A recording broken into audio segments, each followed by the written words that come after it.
Então vamos fechando os nossos olhos, dando uma ordem de relaxamento ao nosso corpo físico, descruzando braços e pernas, ficando bem tranquilos, mentalizando a figura do nosso Mestre Jesus. E assim vamos nos envolvendo com esse ambiente de paz, agradecendo ao nosso Pai Criador e ao nosso Mestre Jesus pela oportunidade de estarmos aqui reunidos, agradecendo às equipes espirituais que se fazem presentes, nos amparando, nos auxiliando, nos protegendo durante todo o trabalho da noite.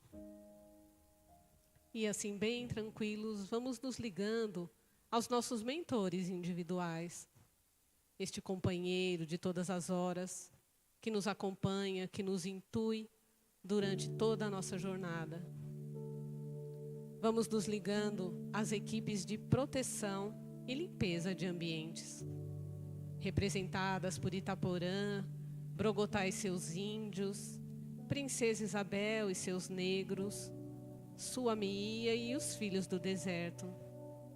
Vamos pedindo a esses irmãos que façam um novo repasse neste salão, nesta casa, deixando bem protegido e bem preparado para os trabalhos da noite. Vamos nos ligando à patrona de nossa casa, Maria de Betânia, ela que nos recebe, nos acolhe com tanta amorosidade. Vamos nos ligando aos veneráveis e suas fraternidades do espaço, representadas pelo comandante Edgar Armon, Dr. Bezerra de Menezes, Ramatiz, Razim, Hilarion e Emmanuel. Vamos saudando esses queridos irmãos com a prece das fraternidades. Nosso Divino Mestre e Salvador, fortalecei-nos e amparai-nos, para que possamos ajudar as forças do bem a transformar o mundo. Veneráveis mensageiros celestes, auxiliares de Jesus, fortalecei-nos e amparai-nos, para que possamos ajudar as forças do bem a transformar o mundo. Pai nosso, Criador nosso, fonte eterna de amor e luz, fortalecei-nos e amparai-nos, para que possamos ajudar as forças do bem a transformar o mundo. Que assim seja. Vamos nos ligando a Ricardo e seus cavaleiros, pedindo a esse irmão que destaque um ou mais de seus soldados para a honra e guarda de nossa casa. Vamos nos ligando ao anjo Ismael, o anjo preposto do Cristo para a pátria do Evangelho.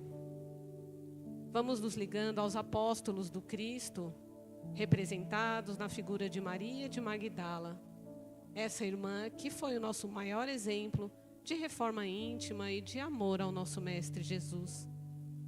Com essa irmã querida, vamos até as esferas de Maria de Nazaré, a nossa Mãe Santíssima, a quem pedimos que nos cubra com o seu manto azul de luz, que dulcifique os nossos corações para o amor, para o perdão e para a alegria de viver.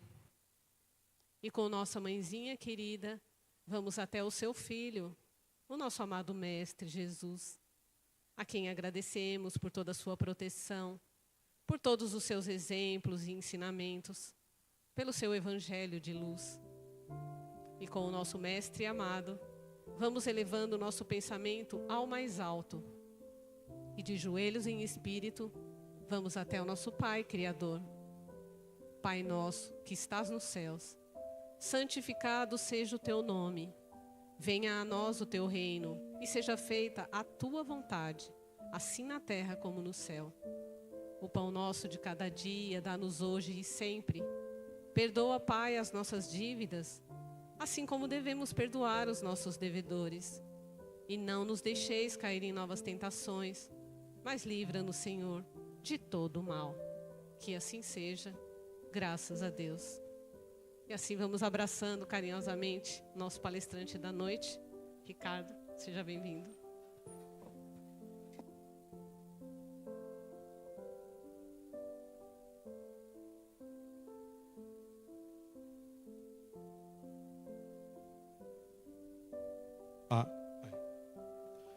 Vocês estão bem?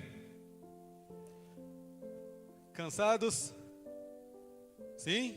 Já na terça-feira estamos cansados? Estamos, né? Um pouco da vida. Bom, hoje, para a gente começar a falar sobre a modernidade, a velocidade em que a gente está vivendo, e eu já queria convidar vocês a um exercício aqui rápido, para vocês me ajudarem um pouco. Eu vou colocar aqui uma imagem para vocês, um videozinho, e eu quero que vocês assistam, e aí eu vou falar para vocês já já. É para lá? Hã? Não. Pronto. Agora tem que saber se ele... Aí, você consegue dar o play, por favor? Aí. Dá uma olhada nesse videozinho, rapidinho. Tem o áudio, Dedu? Obrigado.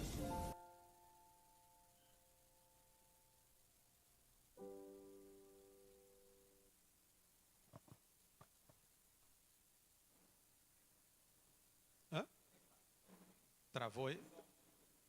Ah, pode ser de novo. Não tem problema não. Agora que...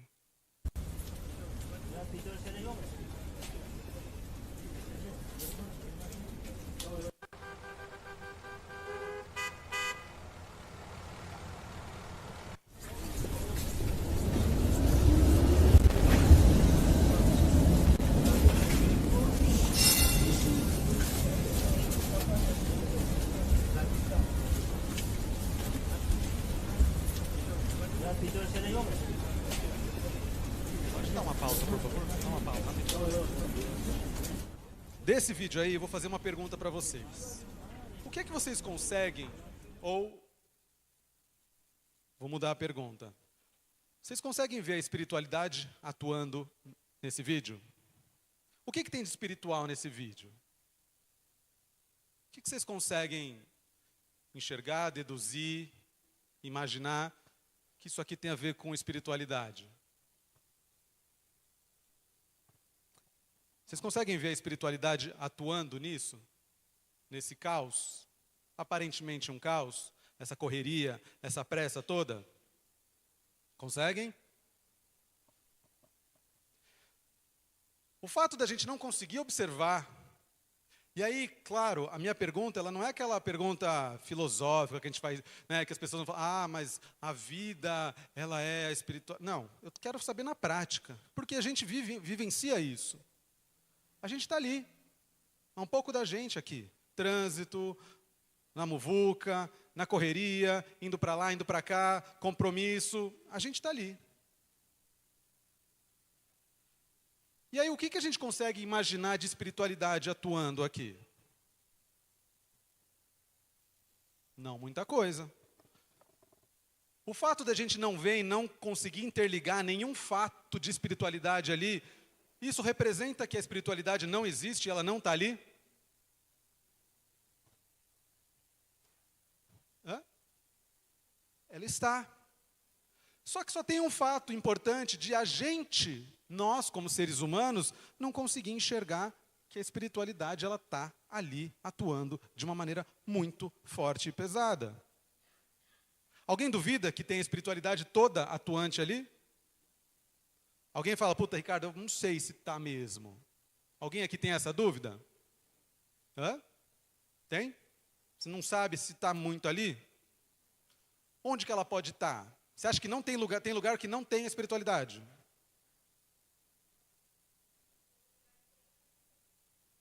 Não sabe onde ela atua? Ah, tá bom, mas está ali, de alguma maneira. Tá. Ótimo, que bom. Obrigado pela participação, porque isso que é muito importante. Eu não sei como funciona a espiritualidade. Pode ser que ela esteja ali, mas não sei como ela funciona. E isso enriquece muito o que a gente vai conversar hoje. E aí a gente vai partir para uma questão muito importante. Pensa lá, a gente está em 2026, vamos lá regressar para 2026 anos atrás. Época de Jesus. Qual era a nossa condição moral como seres humanos naquela época? Vou perguntar para vocês de nota, tá? De 0 a 10. O que vocês acham que era o nosso nível moral? Como o ser humano estava de moral lá na época de Jesus? De 0 a 10. O que vocês acham? 2. Quem mais? 3. Tá. 2, 3. Mais algum chute aí? Mais alguma avaliação? 2, 3. E aí agora a gente aperta o vídeo para ir para frente. 2026 anos depois, abril de 2026, estamos aqui conversando, e eu faço de novo a mesma pergunta. Passado todo esse tempo, depois de todo o ensinamento de Jesus, depois de toda a história, qual é a nota que a gente dá para a nossa moral como ser humano hoje? O que vocês acham? De 0 a 10. Quanto? 5. 5. Quem mais? 7. Quem mais? 5 e 7. O que eu posso imaginar é que talvez a gente esteja evoluindo moralmente. A ideia que eu consigo captar é se lá atrás era 2, 3, agora a gente está com 5 e 7. Beleza. Qual que eram os mandamentos que eles eram mais vigentes naquela época? A gente tinha lá uma lei que era muito usada, né, sob todas as tradições daquela época. Então a gente falava muito de olho por olho, dente por dente, não era? Naquela época, que as condenações e as execuções elas estavam muito relacionadas com o crime. Então, a adúltera, o que eles faziam com a adúltera naquela época? Eles apedrejavam uma adúltera. Os grandes criminosos, o que aconteciam com eles?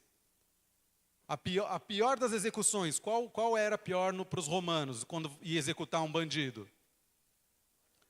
A crucificação. Era o pior nível de execução para algum criminoso, era a crucificação. Então a gente tinha ali umas condenações meio pesadas, né? Eram físicas. Então tinha lá um lance de né, olho por olho, dente por dente, se você matou tem que morrer. E era uma relação muito forte disso. Lá se executava. Certo?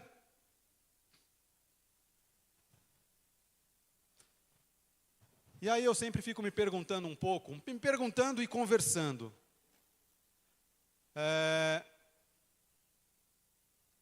Vocês acham que mudou a nossa mentalidade para cá? Vocês acham que a gente abandonou a ideia de que se alguém matou tem que morrer? Você acha que a gente abandonou a ideia de que a pessoa que fez algo de errado tem que sofrer para aprender? E o sofrimento causado por nós de preferência? Num sentido, se possível, de vingança, inclusive? Isso para vocês parece distante? Porque a gente, não sei se felizmente ou infelizmente, ainda caminha a passos muito curtos numa evolução moral. Outro dia eu estava estava num bar com os amigos, aí estava uma televisão lá e passou um negócio lá de um crime. A gente estava em 5 na mesa. Passou o crime lá, a gente assistiu. Dos 5, 3 disseram, esse cara tem que morrer. Eu e o outro lá, eu não discordava, mas também não concordava, achava aquilo meio estranho, mas 3 eram enfáticos para dizer, se esse cara, o que ele fez, ele tem que morrer. Isso a primeiro modo, lá ali no calor, você fala, puta, cara, você fica meio no muro ali e tal, será? Mas a análise fria que a gente traz é exatamente essa. Porra, se o cara, em 2026, vê um lá que matou e decide que o cara precisa morrer, então, peraí, alguma coisa está muito parecida com lá atrás. Está muito parecido, está muito próximo. Porque como assim? Se Jesus falou um monte de coisas, se Jesus trouxe uma infinidade de ensinamentos, e o Espiritismo, lá em 1800, trouxe outra infinidade de ensinamentos, a gente, em 2026, chega, olha a TV e fala, não, quem matou tem que morrer.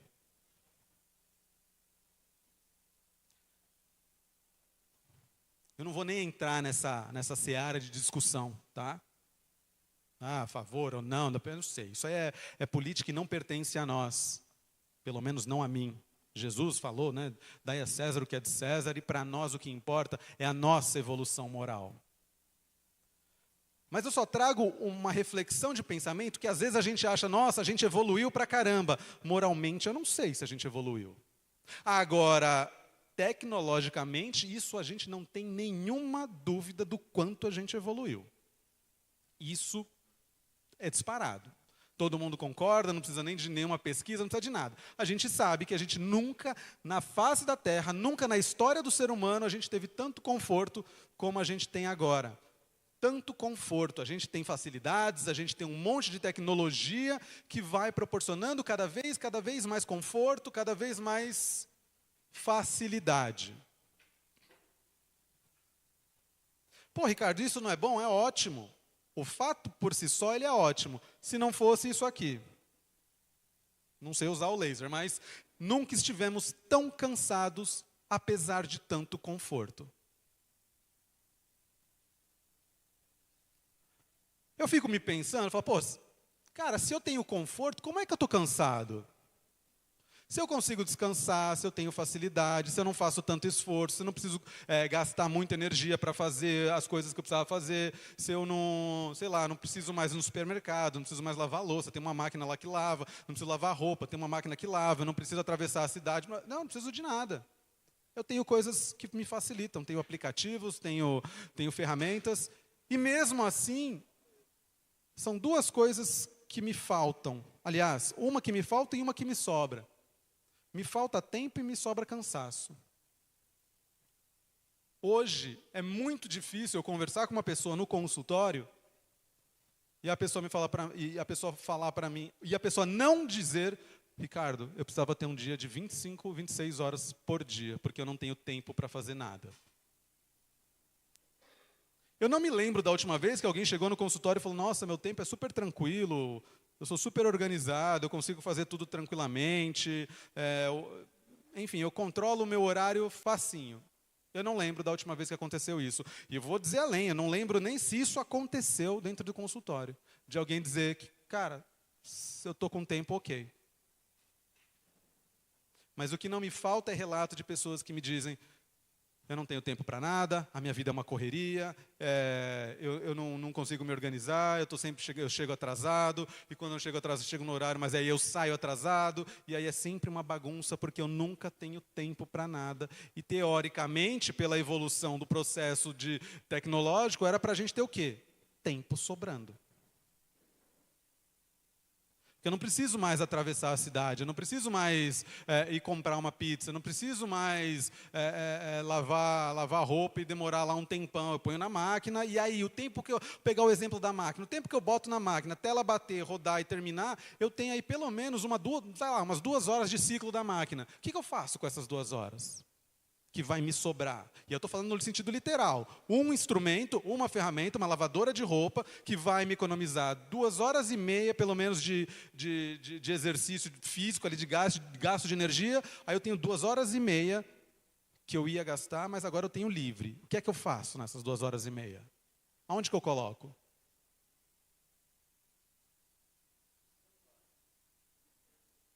É uma hipótese fortíssima. O tempo que me sobra, eu vou usar no celular. Ou o tempo que me sobra, eu vou, sei lá, assistir TV. Ou o tempo que me sobra, eu vou, não sei. Meu ponto é o seguinte, eu vou chegar lá no celular, meu ponto é, cara, com a nossa evolução tecnológica, era para a gente estar voando de tempo, era para a gente estar cheio de tempo para fazer as coisas mais divertidas desse mundo. Era para a gente estar conseguindo se divertir realmente. Não uma diversão meia boca, uma diversão tóxica. Era para a gente estar se divertindo de maneira importante. Era para a gente estar usando esse tempo para ser feliz de verdade.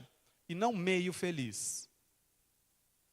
E aí eu faço conta, eu pego todos os instrumentos lá, todas as ferramentas que me facilitam, e eu não sei onde eu ponho esse tempo. E aí isso, em algumas conversas e que eu vou conhecendo pessoas, elas vão me dizendo, cara, eu fico pelo menos umas 2 ou 3 horas no celular. Eu faço esse teste no consultório, né, principalmente com pessoas mais jovens, mas agora os mais velhos também precisam do exercício. Eu pergunto para as pessoas mais ou menos, faz um cálculo rápido de quanto é que você gasta no celular por dia. Junta tudo, pega os momentos que você fica no celular, e aí eu excluo o trabalho, pega lá que você vai acessar o Instagram, que você fica lá nos stories, sei lá o que você vai fazer, mas junta tudo, faz uma média do teu dia. Quantas horas vocês gastam por dia no celular? E aí, teve uma jovem um dia no consultório, que ela não tinha tempo para nada, não sei o quê. E aí eu perguntei para ela, tá, mas vamos fazer o seguinte, vamos fazer um exercício. Faz a conta geral dos momentos que você fica no celular. E ela parou, ficou calculando, fez lá a média geral. Falou, Ricardo, eu fico no celular, sem brincadeira, mais ou menos se juntar tudo, umas 4 horas por dia. 4 horas por dia. Eu vou fazer o exercício aqui e prometo que vai ser rápido e vai ser de uma maneira mais curta. Eu falei, beleza, 4 horas por dia. Você fica no celular. Ela Ricardo, 4 horas por dia. E olha, eu vou te falar, Ricardo, que eu não acho que seja tanto assim. Eu ainda consigo fazer minhas coisas, me falta tempo, mas eu não estou tão mal. Falei, beleza, 4 horas por dia. 4 horas por dia, eu multiplico essas 4 horas por dia por 7 dias da semana. Isso vai me dar 28 horas de uso do celular. Ou seja, durante uma semana de 7 dias, para ela não tem mais 7 dias. Ela já tem 6 dias. E isso sem contar o tempo que ela está dormindo, que a gente vai tirar e descontar pelo menos 8 horas. Então ela tem menos, aliás, ela tem mais de um dia desperdiçado. Porque se ela dorme 16 horas, e aí ela começou a ficar preocupada. Falou, puxa, minha semana não tem 7 dias, minha semana tem lá os quase 5 dias. Já é preocupante, 2 dias no celular. Beleza, 28, isso por semana. Vezes 4, 112 horas por mês. Dividido por 24 horas do dia, o mês dela não tem mais 30 dias. Já vai ter menos 4,6 dias. O mês dela não tem mais 30. Se a gente for descontar lá as horas dormindo, ela vai ter ali por volta de uns 25 dias o mês dela. Então perceba como o comportamento dela, a busca dela por alguma outra coisa diferente, o que ela usa o tempo dela para algo que talvez não seja produtivo e importante, ela nem percebe que é o celular que está causando. Ela fala, Ricardo, eu não tenho tempo. Ela não se dá conta de onde que foi parar o tempo. Aí a gente joga para a vida, vida, essa vida é muito corrida, as coisas são muito, eu tenho sempre um monte de coisa para fazer e não consigo. Tá, mas e o tempo que a gente poderia ter para fazer aquilo que a gente quer fazer? Ela, Ricardo, eu não sei o que eu quero fazer. Faz sentido. E aí me levou uma outra reflexão de começar a pensar, mas espera aí, o que é que está fazendo sentido?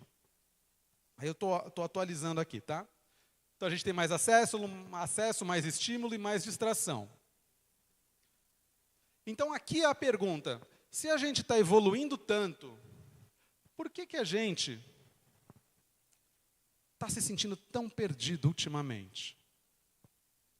Por que eu não sei exatamente o que eu quero? E talvez, pior ainda, de não saber o que quer, é a reflexão de, eu já sei que eu não sei?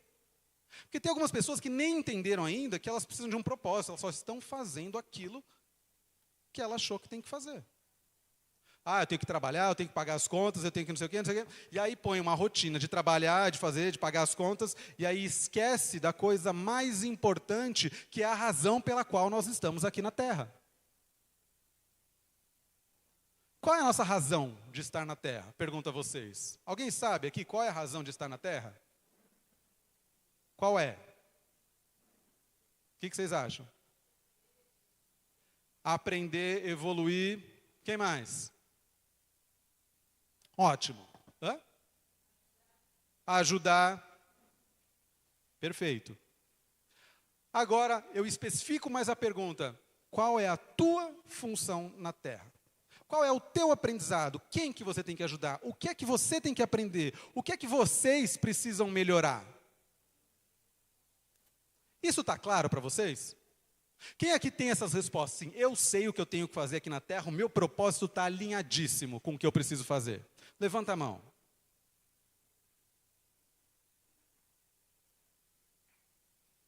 Quem está aqui na frente, olha para trás. Ninguém. Ninguém está alinhado com um propósito. E eu vou dizer que isso não é um grande defeito, faz parte do nosso processo evolutivo. Mas algumas pessoas estão na vida sem mesmo saber se elas precisam de um tal do propósito. Se elas precisam saber o que é que eu preciso mudar. Na minha prática, eu sei que eu li, eu assisti, eu vi que eu preciso aprender e melhorar. Mas o que é que eu preciso aprender e melhorar? Tem algumas pessoas que simplesmente não sabem. Elas acham que está tudo bem. Que quem tem que melhorar é o outro, não sou eu. Terceirização é o que mais acontece. Principalmente no consultório. Ricardo, eu sempre dou esse exemplo. Chega um rapaz lá, Ricardo, eu sou super paciente. Eu sou a pessoa mais tranquila que você conhece. Mas a minha esposa me tira do sério. Ela acaba com a minha paciência. Aí eu pensei comigo, falei, então peraí. Então você não é super paciente. Se tem uma pessoa que você não consegue ser paciente, aí você vai falar que ela é a culpada da sua não paciência? Então, peraí, tem alguma coisa errada de percepção. Então, não é você que é super paciente, você não é super paciente. Quando eu trago esse dado de uma maneira mais delicada, ele para e pensa, caraca, eu sempre achei que eu era paciente pra caramba. Quando a ficha dele cai, muda muito a perspectiva dele. Ele para de achar que a mulher dele, que o chefe dele, aí depois ele vai contando, né, que a mulher, o chefe, tem os caras lá no trabalho, e ele vai começando a perceber que, cara, aí ele fala, Ricardo, depois de um tempo, eu achei que eu era o cara mais paciente até encontrar você. Mas não porque eu era paciente mais do que ele, era porque ele começou a perceber que ele não era nada paciente. Então ele nem sabia o que ele precisava mudar. Ele não tinha nem noção. E é por isso que eu trago para nós, no dia a dia, a nossa reflexão daquela imagem, daquele vídeo que a gente vê, a correria, onde que está a espiritualidade? Espiritualidade não é a gente escolher uma religião, frequentar uma casa e beleza, é espiritualidade. Não, espiritualidade é botar na prática aquilo que eu venho aprender, que eu venho estudar, que eu venho conhecer. Então, beleza, o que é que isso me representa na prática? Como é que eu sei o que é a minha função aqui na Terra? Qual é o meu direcionamento? Para onde eu tenho que ir? Para onde eu não posso ir? Isso é importante eu saber. Isso é importante eu ter noção, eu ter conhecimento. Porque se eu não tiver conhecimento e noção disso, eu fico só nadando na terceirização, de achando que eu estou muito perfeito e ninguém está perto da minha evolução espiritual. Então é todo mundo culpado, todo mundo faz parte da parcela da população que me tira do sério. Então todo mundo tem que se mudar e menos eu. Eu estou bem, eu estou tranquilo. Porque eu não consigo reconhecer em mim sequer quais são os meus defeitos. Quais são as minhas necessidades reais de mudança.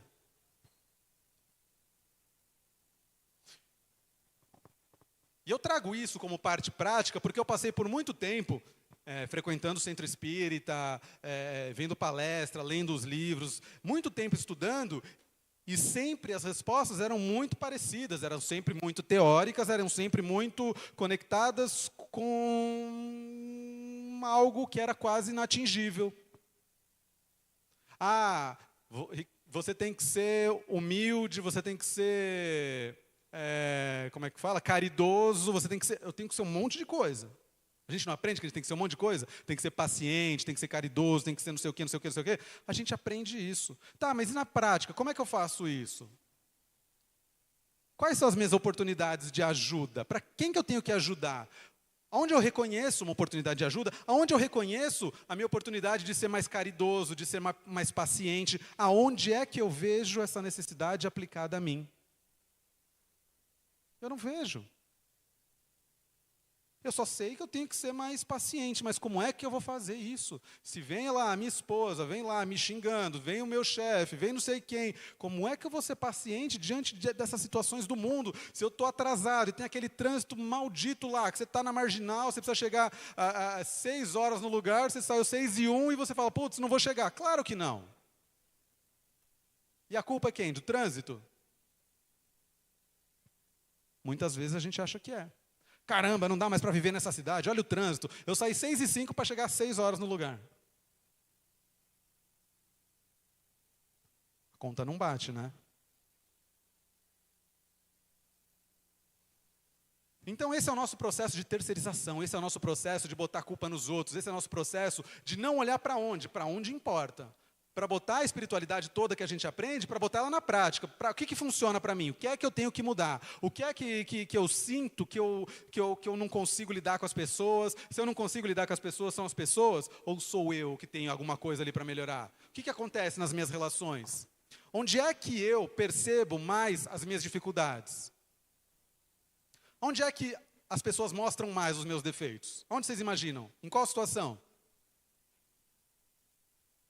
Onde eu percebo mais que a coisa não está legal, que eu não sou tão bom assim. Vocês imaginam? Uma situação bem específica, são nas relações. Qualquer relação com as pessoas. Quando eu me relaciono com algumas pessoas, eu começo a perceber que, puxa, não vai. Tem umas pessoas ali que não vai. E aí eu começo a ampliar essas oportunidades de aprendizado. Então as relações são muito difíceis. Agora eu vou para a minha família. Como que é na família? Sossegado? É o lugar onde tem mais treta que a gente possa imaginar na nossa família. As relações dentro de casa são muito conflituosas, por isso que de lá surgem as grandes crises, porque justamente é a gente sendo quem a gente é, sem nenhuma máscara lá dentro da família. E aí vem conflito, claro, que eu não disfarço. Eu vou para o trabalho, eu ainda faço um papel tal. O ser humano tem uma capacidade muito importante de demonstrar aquilo que você quer que você pareça. Ah, Ricardo, mas eu sou muito autêntico, eu sou o que eu sou. Tá bom, mas mesmo assim você tem uma capinha antes de ser você. Em qualquer situação. Então a gente tem um monte de capinhas. No trabalho a gente tem uma capinha. Eu não estou dizendo que a gente vira outra pessoa, não. A gente é o que a gente é, mas a gente tem algumas tolerâncias maiores do que a gente não tem, por exemplo, em casa. No trabalho, tá lá o chefe te pedindo uma coisa, tal, você fala, puta, peraí, é meu chefe, não quero perder meu emprego. Você vai aturar o que teu chefe tá falando? Puta, eu tenho, cara. Porra, se eu não aturar, se eu começar a xingar meu chefe, eu vou perder meu emprego. Meu prejuízo é maior. Aí tua mulher começa a encher o saco lá, teu marido começa a encher o saco em casa, você vai aturar? Muitas vezes não.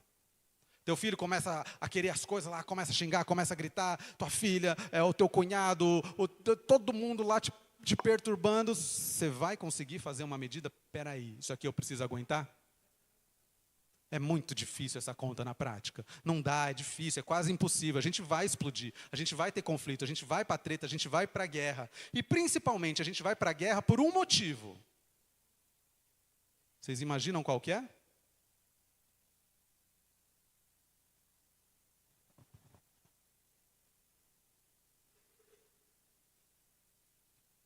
A gente vai para a guerra porque a gente gosta.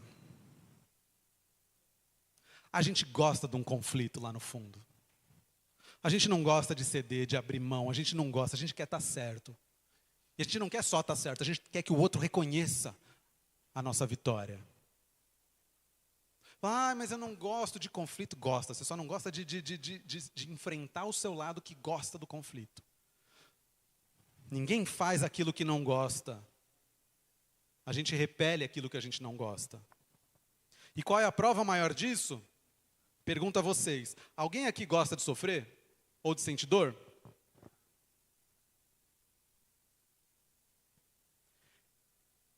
E alguém se coloca numa situação de que sabe que vai sentir dor e sofrer? Sim ou não? Claro que não. Sim? Alguém falou sim?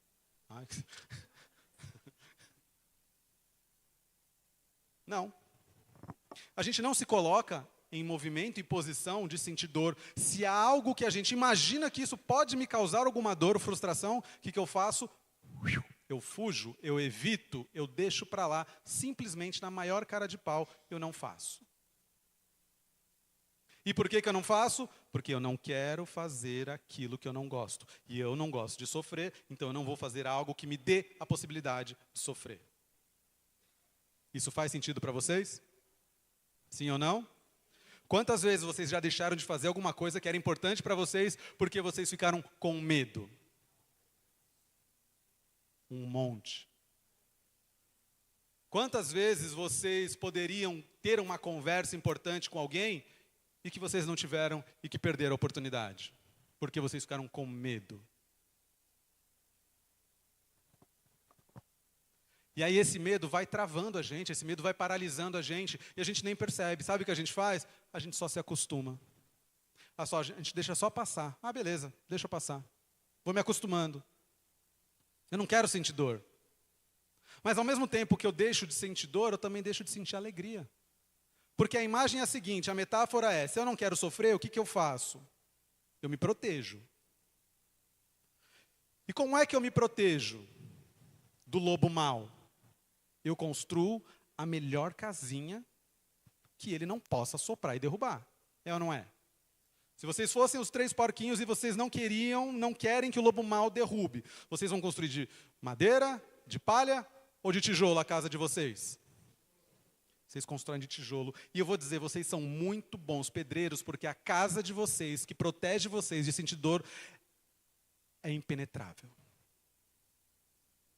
E muitos de vocês, nessa casa que é impenetrável, vocês deixam de sentir dor, mas vocês passam também a não sentir prazer mais na vida. A vida começa a virar um rio que não faz nada.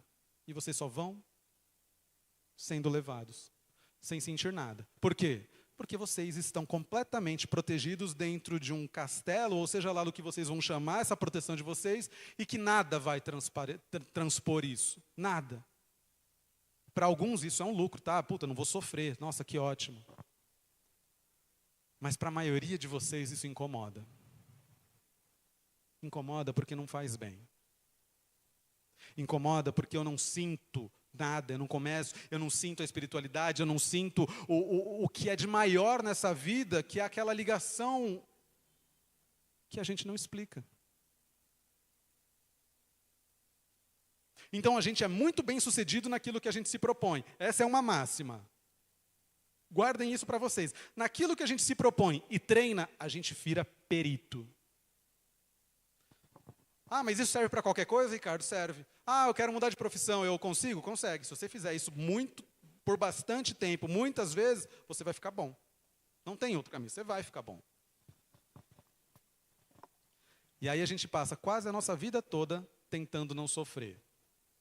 Qual que é a nossa qualidade nesse quesito? A gente fica bom ou fica ruim? O que vocês acham? A gente fica perito, profissional, expert, e a gente consegue até dar aula. De falar, como é que eu não sofro? Eu sou muito bom nisso. Eu evito todas as situações que podem me levar a um sofrimento. Ah, mas que situações é essa, Ricardo? Por exemplo, uma coisa prática. Sabe aquelas pessoas que, puxa, quero tanto emprego, ele tem lá, recebe um e-mail, ó, você tem uma entrevista no dia tal, no lugar tal. Aí a pessoa fala, puta, acho que eu não vou passar. Vocês já viram isso? É muito próximo. A gente enfrenta isso todos os nossos dias. Seja com o outro que a gente vê, ou seja com a gente, que a gente fica, putz, será que eu vou? Puta, oportunidade legal, mas putz, e se não der certo? Mas e se? Ah, não, deixa pra lá, acho que melhor não ir. Vocês sabem por que vocês não foram? Porque vocês ficaram com medo de se frustrar e que não desse certo. Então é melhor dizer, eu nem fui.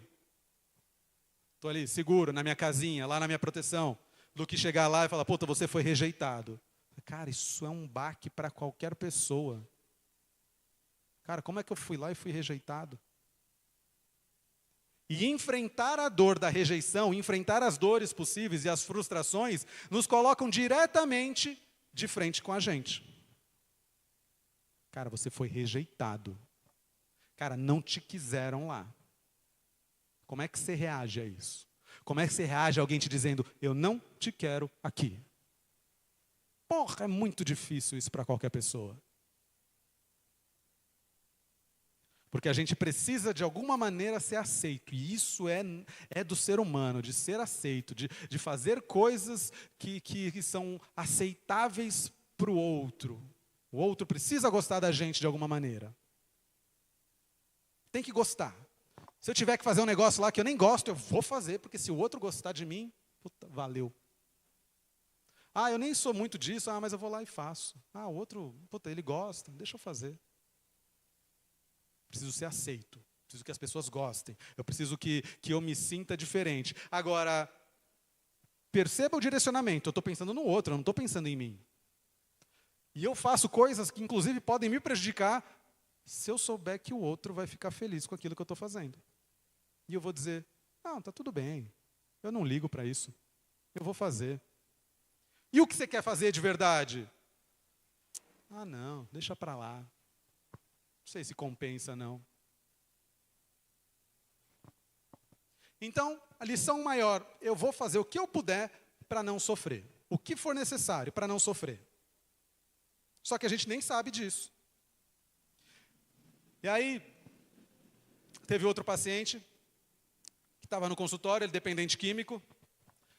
E aí a gente estava conversando e ele não entendia muito bem a situação. Ele falou, Ricardo, eu queria saber logo o que é que eu preciso mudar, porque aí eu mudava e já resolvia meu problema. Muito lógico, ótimo, maravilhoso. E aí eu perguntei para ele, e se todos esses anos que você usou droga, que foram mais de 20, você fez isso justamente para não saber o que você está precisando mudar? O que você me diz? Ele abriu os olhos desse tamanho e falou, eu nunca tinha parado para pensar nisso. Então não é uma pílula mágica que vai cair lá, nossa, descobri o que eu preciso mudar e vou mudar porque, nossa, agora ficou mais fácil. Não, porque justamente o nosso comportamento que destrói a gente, que prejudica a gente, que maltrata a gente, é justamente, provavelmente, o comportamento que está disfarçando aquilo que você precisa mudar. Ricardo, eu me preocupo muito com a opinião dos outros. Para e pensa na raiz disso. Se preocupar muito com a opinião dos outros é justamente a possibilidade de você não pensar em você. Porque se você pensar em você, talvez você descubra coisas que não são agradáveis e processos terapêuticos, psicoterapêuticos não são agradáveis em determinados momentos, porque a gente se enfrenta. O enfrentamento é você com você. E aí todo mundo fala, eu sou um cara muito corajoso, eu não tenho medo de nada. Mas na hora do consultório tem. Na hora de se desnudar, de você ficar de frente a frente com você, ali a criança chora e a mãe não vê. Porque precisa de um outro nível de coragem. Precisa de um nível de coragem, de vontade, de verdade, de você se conectar com você. E quando você se conecta com você, não é só você. Você se conecta sim com a tua espiritualidade maior. Você vai se conectar com aquilo que é propósito, com aquilo que é importante, com aquilo que você veio com a missão de fazer. Ou pelo menos aproximado, tá? E você se conecta com aquilo que é mais importante. Mas é fácil, Ricardo? Nem um pouco. Spoiler, já dou de agora. Não é nem um pouquinho fácil, não é nem um pouquinho prazeroso, mas uma coisa eu posso dizer de carteirinha. Vale a pena pra caramba. Na minha profissão, quando eu termino um processo, ou quando alguma coisa se dá, com alguma mudança, alguma coisa que é importante para o paciente, não tem reconhecimento maior na minha vida do que perceber que aquela pessoa conseguiu destravar uma chavinha lá dentro dela. Destravar uma chavinha, a frase parece que é rápido, mas não é. Tem pessoas que demoram 3, 4, 5 anos para destravar um negócio que talvez para mim já estava claro, mas não sou eu que dito o ritmo do paciente. É o paciente que dita o meu ritmo com ele. Sempre. E quando a pessoa consegue se conectar, a espiritualidade faz um outro sentido para ela. Um sentido completamente diferente. Então, muitas vezes a gente fica acho, meio preso aqui, na espiritualidade, eu preciso fazer isso, eu preciso fazer caridade, eu preciso não sei o quê, eu preciso ajudar, eu preciso fazer. Tá, eu fico muito preso e eu esqueço completamente de como é que eu lido no meu dia a dia, quando eu estou na rua ali, enfrentando o trânsito, quando eu estou ali sendo cobrado pelo flanelinha, quando eu estou sendo demitido, quando eu estou perdendo relacionamento, quando a minha mulher está indo embora.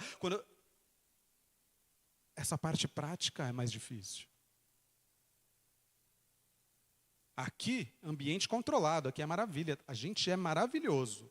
Qualquer conversa com qualquer pessoa que você tem aqui no corredor, vocês vão perceber que as pessoas são maravilhosas. Carinhosas, amorosas, pacientes. Sai ali para fora e conta um problema para você ver. Quantas pessoas ficam para te ouvir?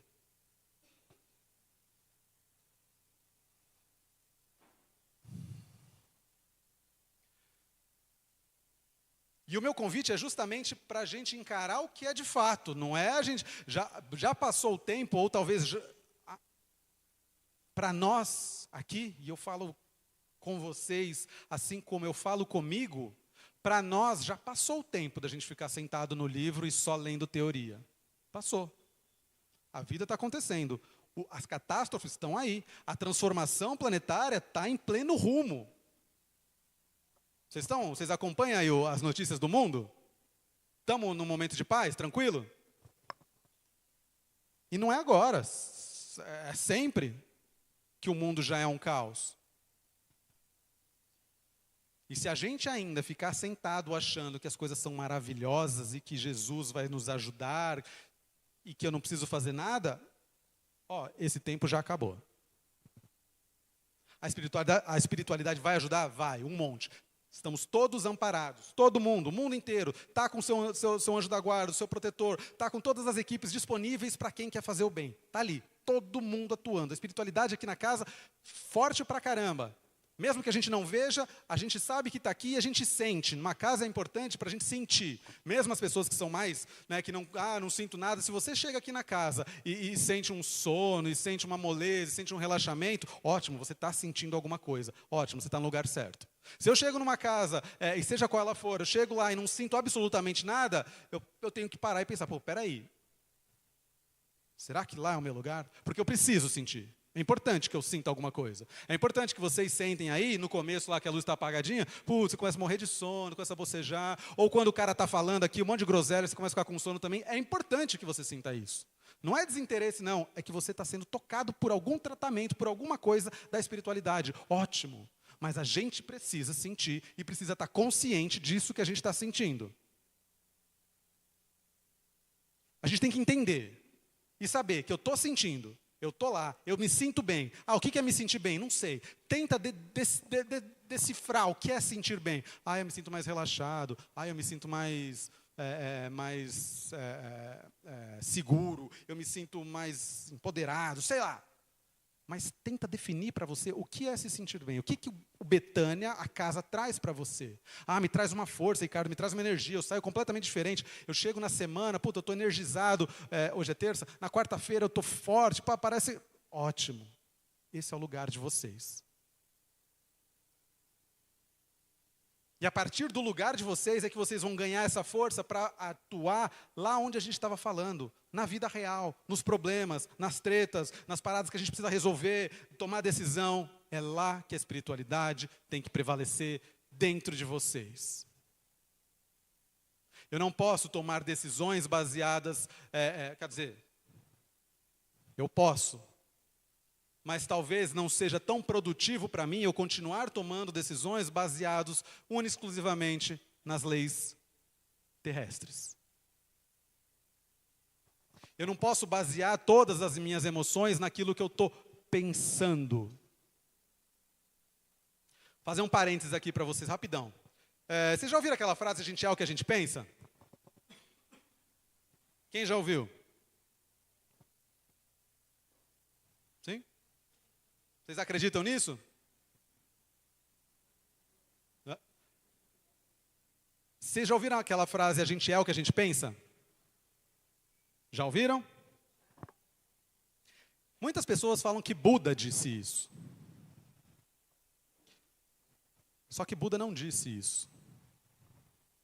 E muito do que a gente pensa,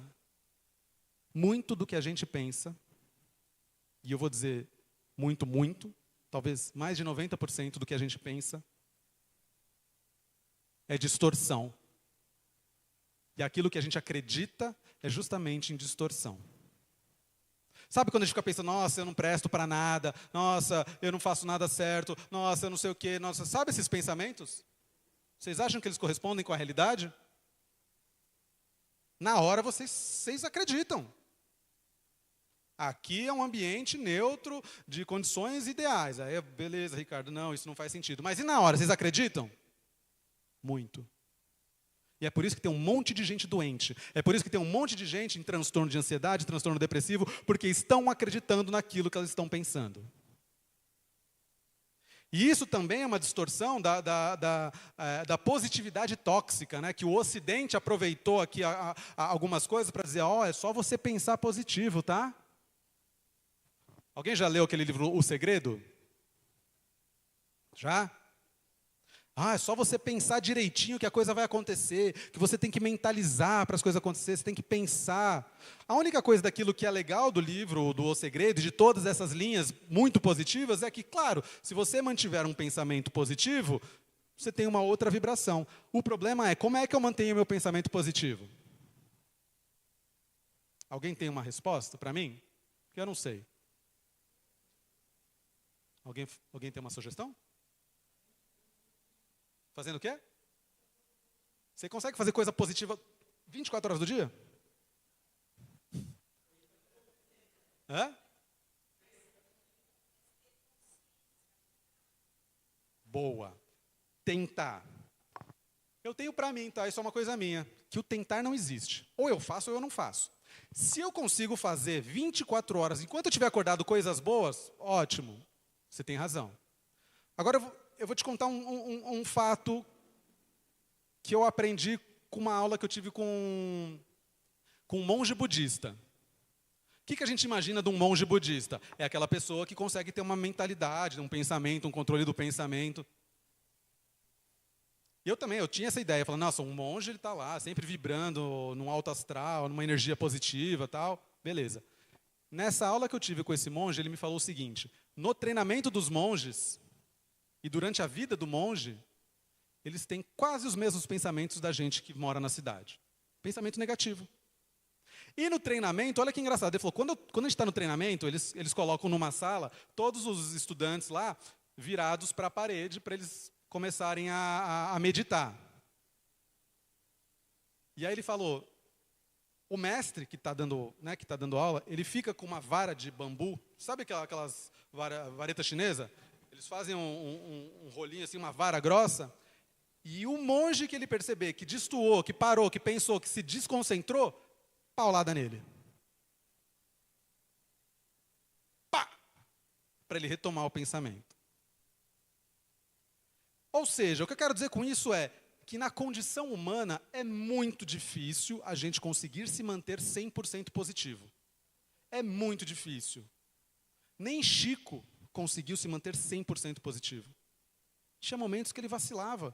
E ele tinha um mentor dele lá próximo, muito próximo, que dava os toques nele, mas ele vacilava, mesmo sendo Chico. Isso tem um nome, condição humana. Quem é humano, é muito complicado a gente manter um pensamento positivo todos os dias, 24 horas, ou pelo menos quanto a gente estiver acordado. A gente vai variar pra caramba. O exemplo que eu sempre dou é, eu estou aqui numa boa, tranquilo, recebendo a energia da espiritualidade, a intuição da espiritualidade. Se eu vou ali fora, alguém me fecha, acabou tudo isso aqui. Acabou toda a minha evolução espiritual. Eu vou xingar o cara, eu vou... E eu estou dizendo que eu tô com vocês. O Ricardo está lá falando. Não, eu estou falando, é outra coisa. Mas na prática, é o que eu estou buscando também. E eu tenho certeza disso, porque se vocês me virem em algum lugar xingando alguém, é porque eu estou puto e porque alguém me fechou e que eu me senti lá prejudicado. Porque eu também tenho isso. Eu também vou me sentir. Eu não estou fora da galera, não. É a mesma coisa que vocês passam e eu estou falando também pelo que eu passo. O Ricardo deve ser muito evoluído. Evoluído nada, eu já saio daqui puto já com alguma coisa. Se eu olhar o celular aqui e ver que tem... eu já, entendeu? Então, olha o que vai me conectando com as coisas, que vai nos conectando com as coisas que não são legais. Por exemplo, estou lá dormindo, acordei, 6 horas da manhã, o telefone tocou, alarme despertou, aí eu vou lá, né, dou aquela olhadinha lá no Instagram, no WhatsApp, já tem problema. Aquela manhã que era para ser uma manhã para eu começar a me conectar, o que aconteceu? Já foi um chute no meu peito, já. Fala, levanta já que você já está com problema, cara. Eu estou lá com o pensamento lá meio ainda tentando se conectar, eu já me conectei com o negativo. A minha manhã já foi um lixo, energeticamente falando. É claro que eu vou saber lidar com aquilo. Eu vou lá, levanto, tal, vou resolver meu problema, tal. Mas olha o impacto que isso vai ter na gente, no nosso dia, se eu já acordo desse jeito. Percebe como a gente varia muito de pensamento? E uma coisa é fato, a gente não controla pensamento. Não entrem nessa pilha de, eu preciso controlar meu pensamento, eu preciso controlar meu pensamento, eu preciso controlar meu pensamento. Não controla pensamento. Ninguém controla pensamento. Você pode ter práticas e exercícios de você conseguir se conscientizar do teu pensamento, dele positivo ou negativo. Isso é importantíssimo, ajuda muito. Mas controle de pensamento, isso não existe. Não existe. Vocês estão aqui me escutando falar algum monte de coisa e alguns de vocês podem, caramba, esqueci a janela aberta, pode chover. Nossa, esqueci o feijão no fogo. Meu Deus, amanhã eu tenho que resolver um monte de problema, tem uma reunião. Vocês estão embora com o pensamento. É porque vocês não estão interessados? Não, porque a mente da gente, ela está muito além do que a gente pode controlar. Muito além. E aí, para algumas pessoas, isso ainda é mais rápido, é mais fácil, eu me perder na concentração. Para pessoas, tem um limite aí de 5 minutos, passou de 5 minutos, já começa a se perder. Aí vai, faz o exercício para voltar, mas controlar a mente não dá, a gente não consegue ficar 100% se controlando. E aí é nessas brechas onde a gente vai vacilar, é que o bicho pega, e que se a gente não tiver preparado e estabilizado o suficiente, conectado com a nossa espiritualidade e fazendo aquilo que a gente acredita de verdade, a gente vai demorar pra caramba para sair desse buraco. E aí não necessariamente para ser um buraco depressivo, que a pessoa não consiga levantar, mas sabe, aquele mal-estar que você vai carregando, que você vai empurrando e fala, pô, tá, deixa eu fazer o que eu tenho que fazer. Eu estou acordando, eu estou levantando. Então tá bom, então vamos lá, vamos fazer. Mais qualidade de vida, mais senso, mais direção, mais conectividade com o alto, é zero. Controle emocional, zero. Eu não sei o que eu estou sentindo. Tanto faz, não sei para onde eu quero ir também. Eu estou só indo, estou só me direcionando. Estou só me preocupando. E eu já fugi completamente do que ia falar aqui, tá? Então, deixa para lá esses slides aí.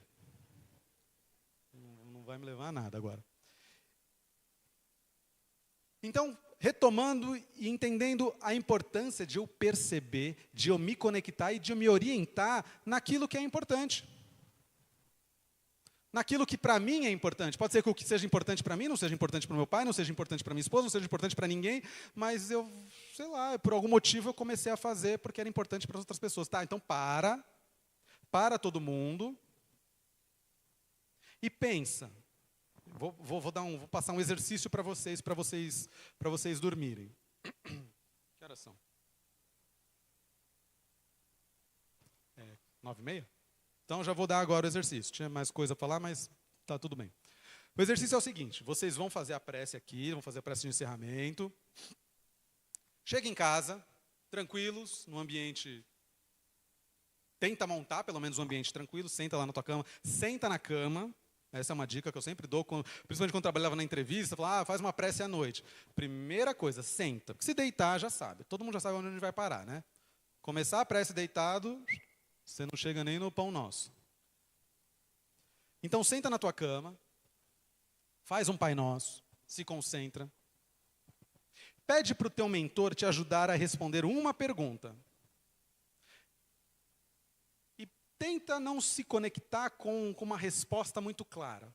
Intuição é o que vai mais funcionar para vocês.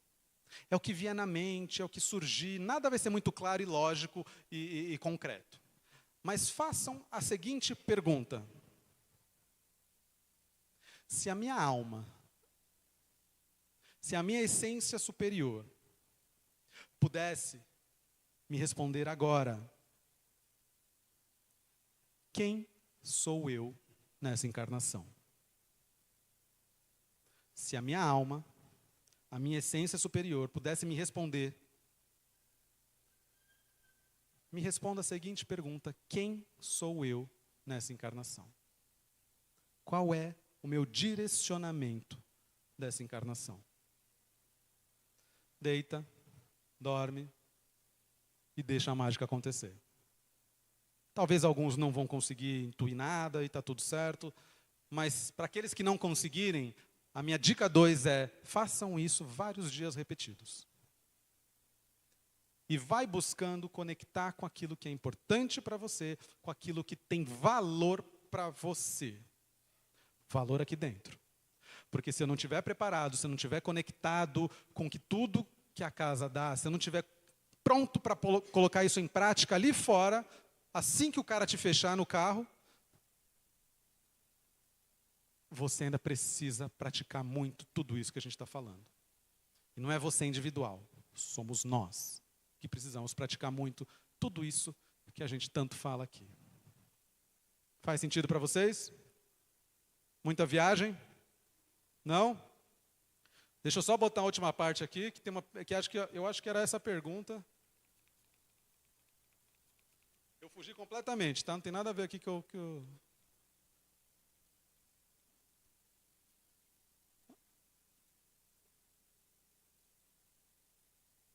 Tem essa pergunta aqui também, tá? Então, 2 perguntinhas. Quem sou eu? E o que ele diria para você nessa caminhada e nessa jornada? Faz exercício, dorme, e amanhã o que você vier intuído, anota. Tá? Deixa um papelzinho, uma caneta lá do lado da cama, acordou, sentiu alguma coisa, intuiu alguma coisa, pá, anota. Mesmo que não faça sentido. Se vier alguma mensagem, alguma coisa, alguma frase, alguma palavra, pega e escreve, porque vai ser muito importante para você em algum momento.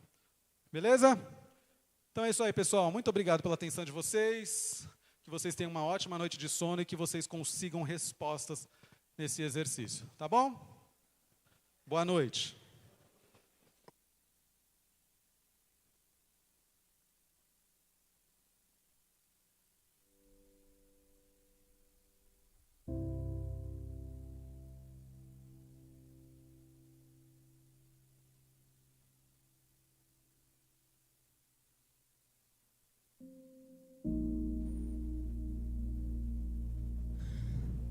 E assim vamos agradecendo ao nosso palestrante da noite, levando essas reflexões para a nossa semana, para a nossa casa, que possamos sair daqui melhor do que aqui chegamos.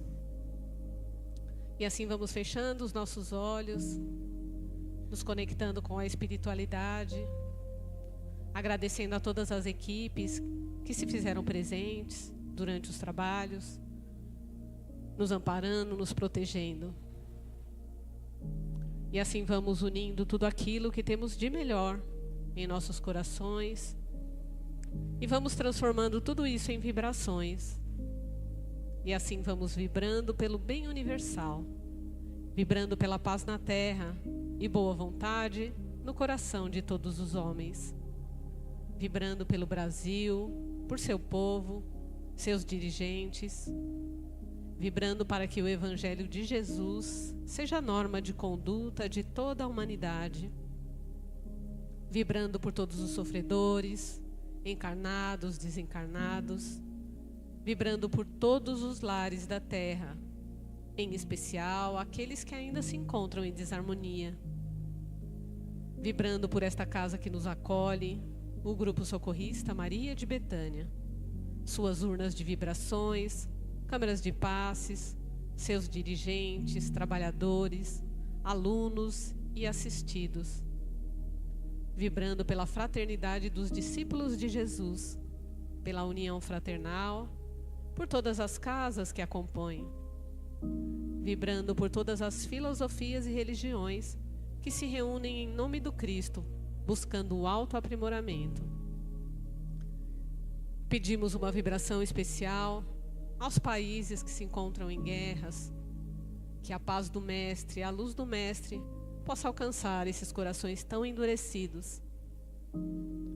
Vibremos por nossos parentes, nossos familiares, nossos amigos e por aqueles que ainda temos alguma dificuldade na convivência. E pedimos licença à espiritualidade para vibrarmos por nós mesmos, para que se cumpra em nós a vontade do Pai. E assim gratos por tudo que recebemos nesta noite, gratos pelo dom da vida, gratos por esta oportunidade de encarnação, vamos elevando o nosso pensamento ao mais alto e de joelhos em espírito, vamos até o nosso Pai Criador. Pai nosso que estás nos céus, santificado seja o teu nome. Venha a nós o teu reino e seja feita a tua vontade, assim na terra como no céu. O pão nosso de cada dia, dá-nos hoje e sempre. Perdoa, Pai, as nossas dívidas, assim como devemos perdoar os nossos devedores. E não nos deixeis cair em novas tentações, mas livra-nos, Senhor, de todo o mal. Que assim seja, graças a Deus. E que os amigos espirituais e os benfeitores nos acompanhem de retorno aos nossos lares e que por lá permaneçam até o nosso próximo encontro. Uma boa noite a todos.